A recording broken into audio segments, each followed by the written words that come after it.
Ladies, gentlemen, Kenny, and all reporters of the world, it's important to let you guys know that the name of the only African to have scored a hat trick in a European final is not Mola Lookman. It's Ademola Olabamiji Ujo Lookman. That's his name. Respect and never forget it. Welcome to the Sports Lounge. And basically, we're going to be starting off giving flowers to our resident analyst, Timmy.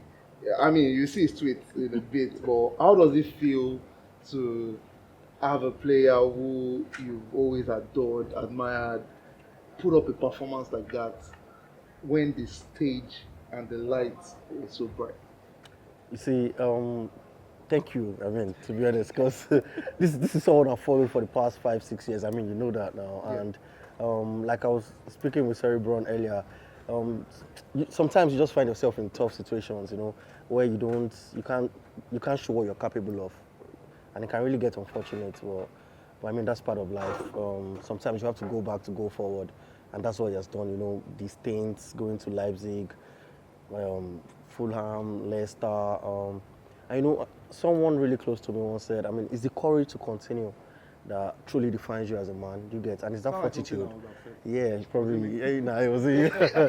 Well, I mean, having that fortitude is what actually makes great players. Like you fall, you stumble, but just finding that strength to keep going. And I'm happy for him. Yesterday was when the world was watching. I mean, we heard he did things in the AFCON, but I wasn't impressed because I knew there was more, like where that came from. But like he said too, this is just the beginning. I'm happy I bought the stocks early. Yeah, talking about early, it was on the 20th of November 2021 where you said, I love Ademola Lookman so much. He's going to be so great. What did you see at that time, even when you were struggling at Everton? What did you see that made you say, okay, yeah, this guy is it? So, I think I have a spec of footballers really that I like. I like those. Yeah, so I really like direct footballers. Do you understand? Yeah. Just go straight to the point. Just no need for the going up and down. Just give me that ball straight up. And I saw it ever since the first time he played. I mean, even Arsenal fans know I like Martinelli play for Trossard, things like that. The first time he played, I watched him against Man City. He came on for Everton and he scored in that game. They beat Guardiola 4-1, I think. Yeah. And I just saw that this guy was very confident. He knew what he was doing. Was always going for goal. That was it. Brilliantly said. Well, on my left, you did mention his name already, but is one of Twitter's biggest. I said, bro, man, what's good idea? I always whining now. You are one of Twitter's biggest. Please stop forming up. Please, that celeb status is for other people. Other people that I know. Well, definitely, Ademola Lookman is that celeb right now, man. Yeah. Everybody, apart from some accounts, I won't say anything for posterity's sake. But I mean, he got some well-deserved accolades. Yes. I love this for him. First of all, we also have to point out that he's not Ghanaian. He's Nigerian. So Ghana has you have to add that. I have to.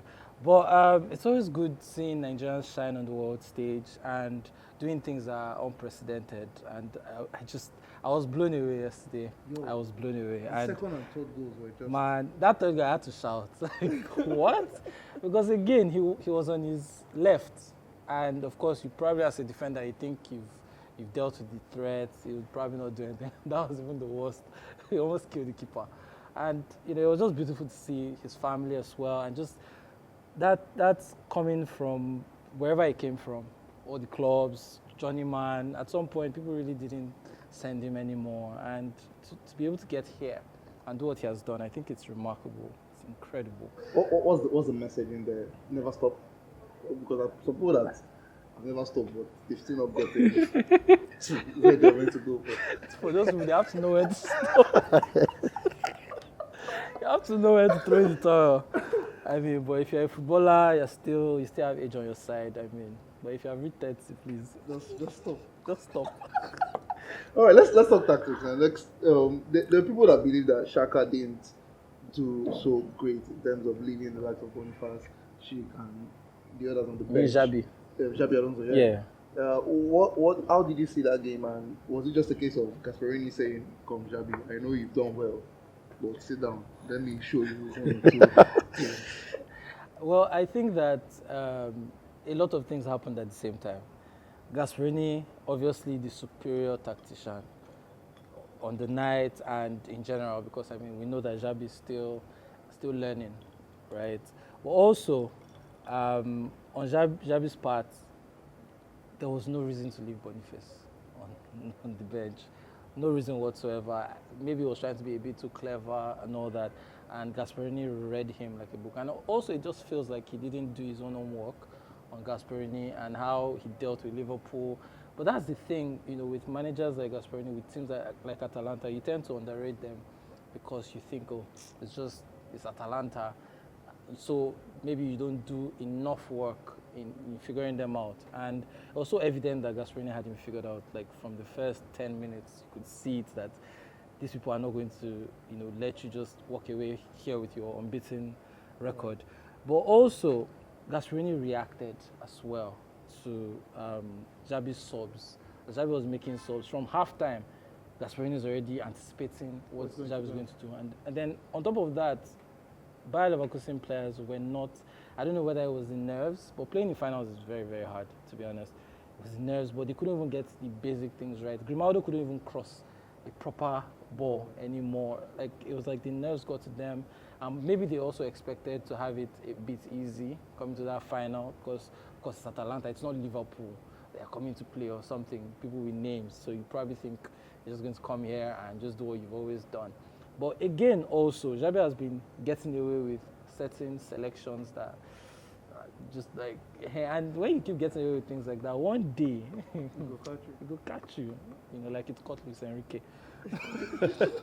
I'm a hater, so I always put it there. Very slime. Think about, you know, what did you see from the final? Apart from Ademola Lookman, his prowess on the night in terms of his movement and finishing. What did you see from that game? I mean, just like you mentioned too, we could see that Leverkusen were shaky, the nerves were there, and I saw something, I think something that was on Twitter, I was like yesterday, the way Atalanta had players for player, like marking everywhere, even down to the right back, to the left back, to Frimpong. They had someone for every man, and they were very proactive with how they attacked the game. Do you understand? I mean, Atalanta, they had their plan. It was all locked up. I mean, utilizing Skamaka properly. Leverkusen tried to hold him down, but I mean, when he saw that, he brought him a bit, like, just come deeper. I mean, create one or two things. Don't do the normal things. Don't be very predictable, and everything worked perfectly. Leaving out the main guys, like you said, it can be shaky, but if you want, would have been saying another thing. I mean, he's a genius and things like that. But these are things, I mean, this one just caught up with him today. And one day for the owner. All right, that's it about Europa League final coverage. There's still a lot of finals to still play. There's the FA Cup final coming up between United and Manchester City. That people who believe that United can win those games, and those people are not. Okay, let me not say anything about that. Also, there's Champions League final coming as well. But the next topic will be delving into. Actually focuses on our star guest, Cerebron. One of the peculiar things about him is the fact that he's a Valencia fan. And just to start off the conversation, looking at Valencia as a team, to me, this is the question I wanted to ask you. Who is the last recognizable player for Valencia you remember? Do you know anybody that scored right now? They scored right now? Yes. I probably don't. So just give me, try and give not me. Not that bad. Give me somebody you remember from Valencia. The last person you remember from Valencia. Let me just keep trying.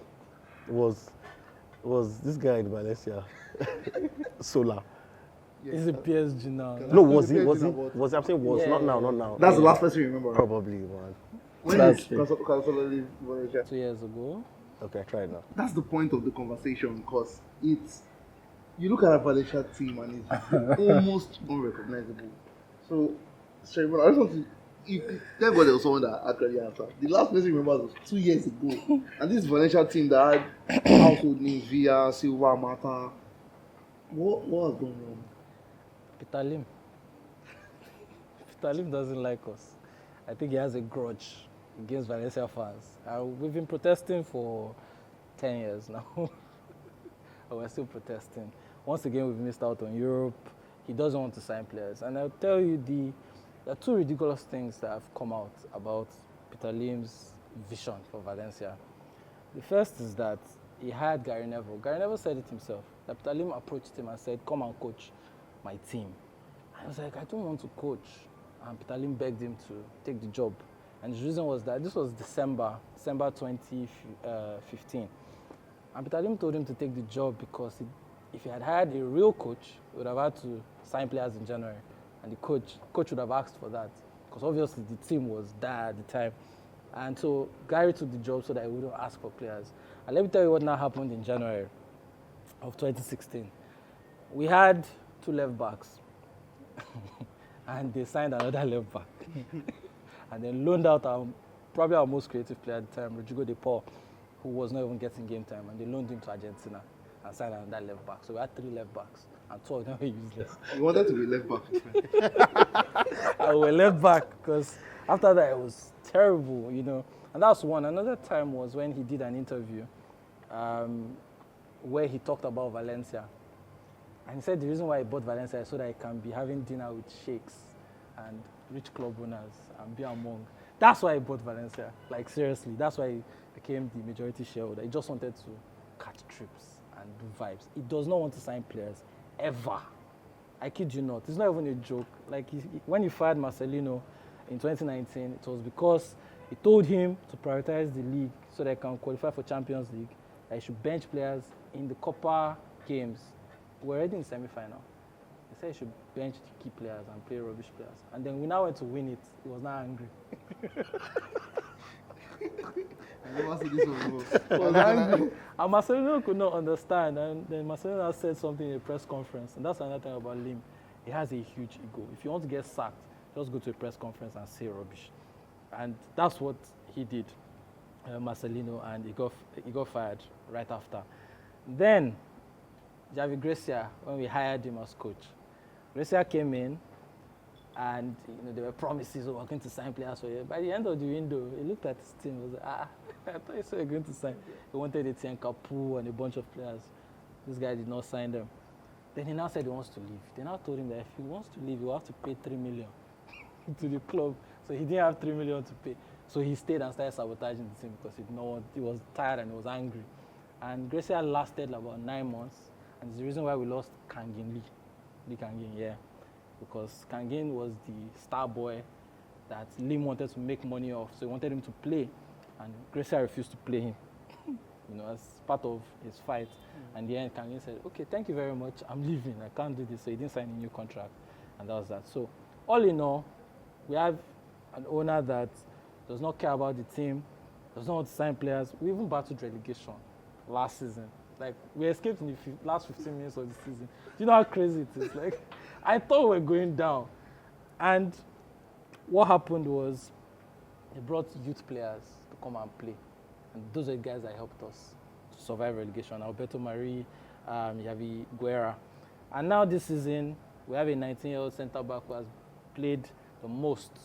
19, 20-year-old Mosquera. He has played the most. He has played with 4 different centre-back partners. Played with Gabriel Paulista, who started the season with us. And then Paulista had a clause in his contract that if he plays a certain amount of games, he will have to get a new contract. And Pitalim didn't want that. So he told the coach not to play Paulista again. Since it happened, man. I feel when times the same crazy things we were terrible in defense and told them not to play the most experienced centre-back, that he must not play. So we got to January, and coach kept playing Paulista, and he was angry. So he went to Atletico and told them to take Paulista. I kid you not. Paulista went in January. And who did that? He went to just be on Atletico's bench. Atletico are driving him away. But Atletico did him a favor there. So this summer, they are going to come and collect. And I tell you, it's Mosquera, who has been wonderful, that is probably going to end up at Atletico. So that's the kind of owner that we have. So you can imagine. There's no way out for you. There's no way out. I've tried everything. You guys doesn't care. Like, he doesn't care about his investment. Like, we've been asking ourselves, what is his end game? What does he want? He doesn't want anything. He just wants to ruin you. Like, how dare you protest the game? Do you know what it means? We had a 19-year-old centre-back, an 18-year-old centre-back as well. Like lots of kids in the squad. And then you carry the most experienced player who is like the vice captain and you sell him. Because if he plays 3-4 more games, you get a new contract and you don't want that. That's Valencia in a nutshell. Whatever is going on in Valencia, we send our love, care, and hope to all the players. We pray that you guys come out of this situation very fine. We'll go on a short break. And when we come back, we'll be talking about Pochettino SACKED and what the future looks for Chelsea. Thank you very much, everyone, for joining us. Thank you.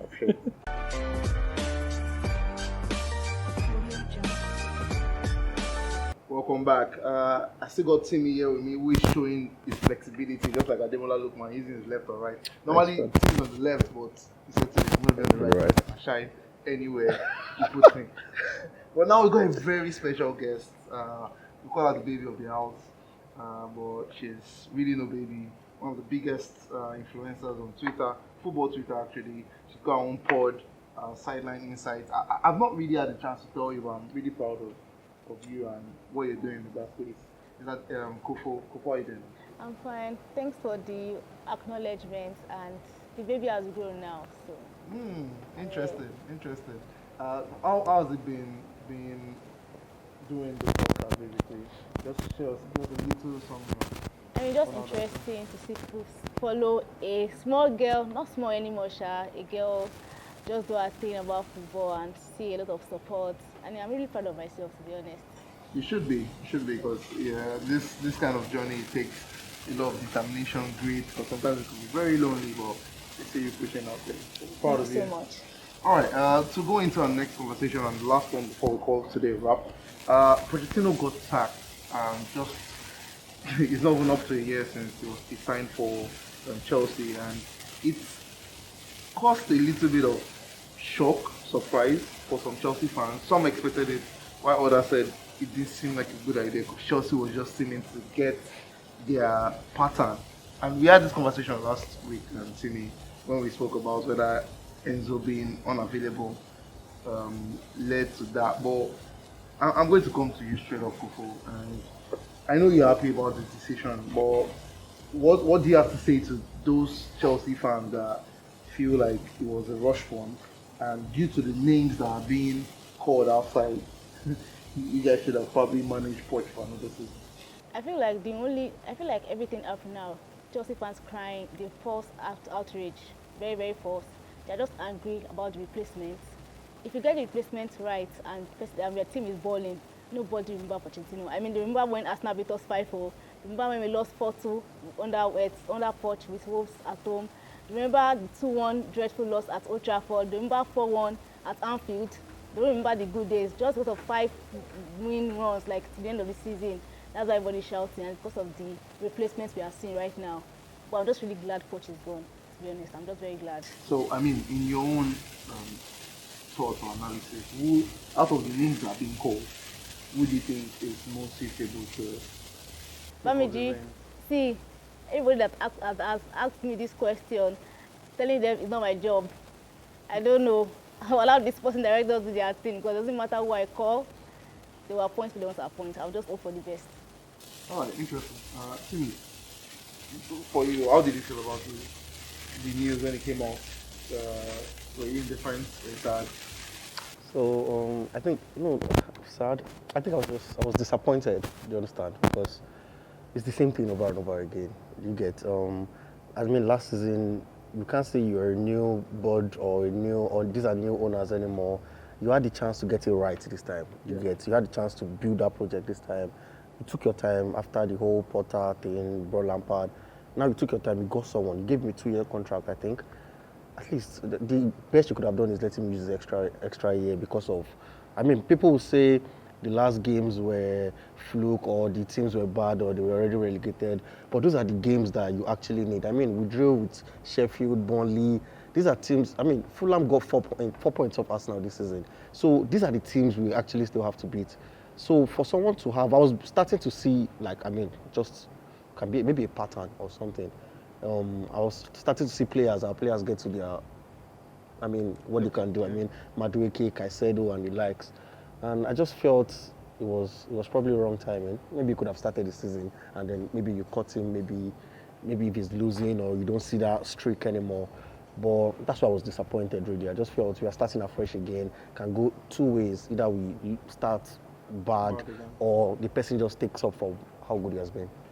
So, I mean, what we're seeing right now is exactly what happened in Chelsea camp. The people who believe that Poch can go in. There are some people that believe that probably patience would have done a good thing. But let me come to you, Kofu, and let's talk about that pattern you saw.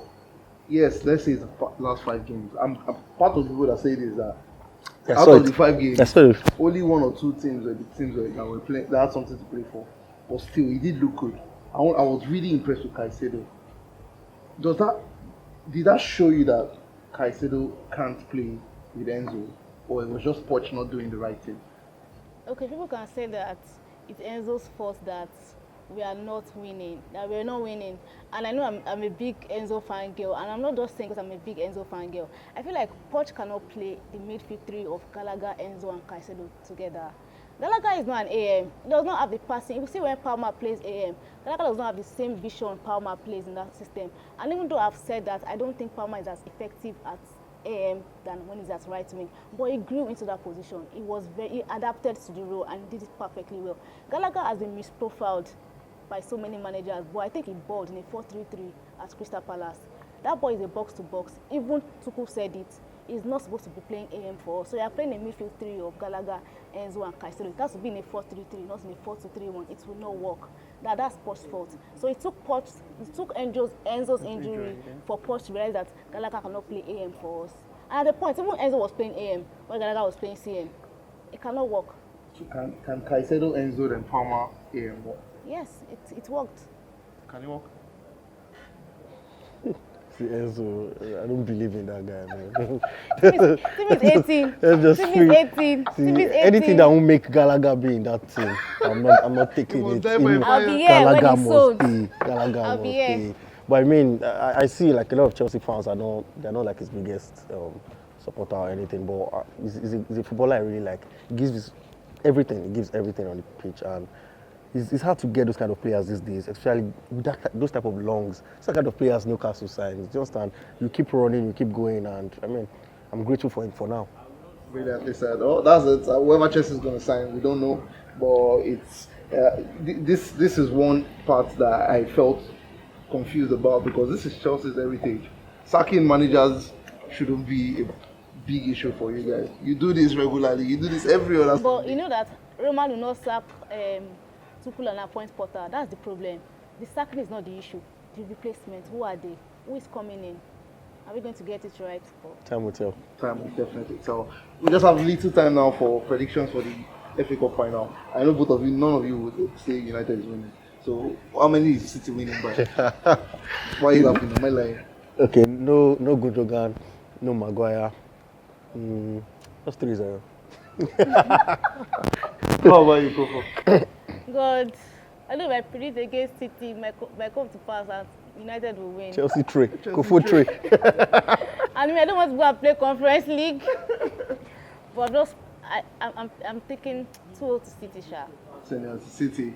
Well, you've heard it from the Sports Lounge crew. Thank you so much, Kofo, Sari, Bro, and Timmy. Until next week, we'll be back talking about the Euro 2024 and also the Champions League. Mr. Dow. Good night.